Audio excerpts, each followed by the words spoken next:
joining us here on NewsX World. Pleasure to have you. We turn over to West Asia now, and Hamas has called for a complete cessation of Israeli aggression as a precondition for any discussions on the future of Gaza. In a statement following the first meeting of US President Donald Trump's Board of Peace, Hamas emphasized that political talks must start with the lifting of the blockade and the recognition of Palestinians' right to freedom and self-determination. Israel currently controls over half of Gaza under a US-brokered ceasefire, but tensions remain high.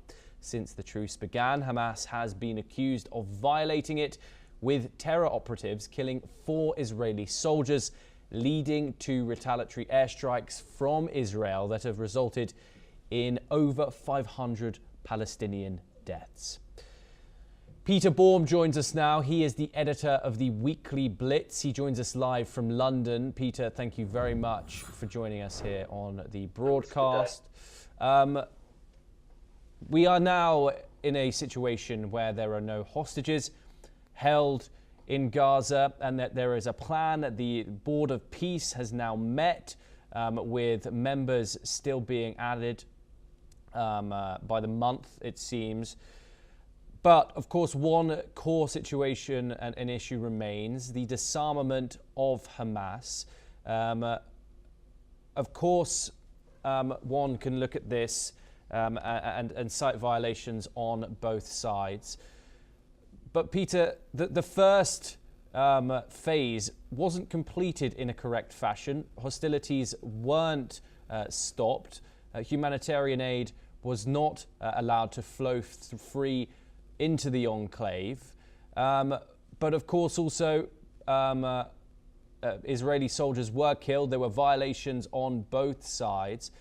How likely is a Hamas disarmament diplomatically, voluntarily, given the state of the ceasefire right now?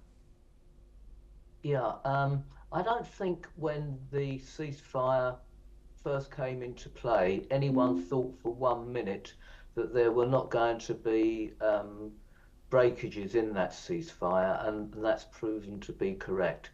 Now, Hamas, as we know, are a proxy of Iran, and their fortunes, the fortunes of Hamas, are directly correlated to the fortunes of Iran. And it seems that both are going through a period of spiraling downward trajectory.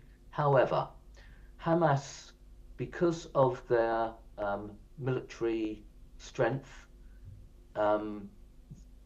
because of the political support they've built up over the years, are still a major presence in Gaza, which is something that the Israelis did not want at the outset after October the 7th. They wanted to completely defeat Hamas, both militarily and politically. It seems that that is not going to happen, although Hamas are now in a much weaker position than they were.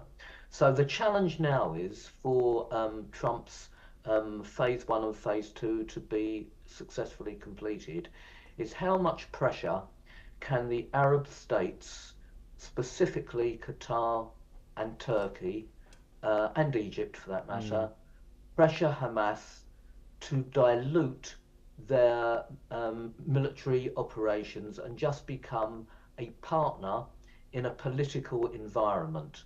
If that can be achieved, there is huge hope for the Palestinians, and that will be determined on how Iran fares in the next couple of months. If Iran has a regime change, then it seems to me that Hamas will not be able to be as controlling militarily, but it still may have a political presence. Okay, Peter, do stay with us as now we move over to Latin America for our next story. Venezuela's National Assembly has unanimously approved a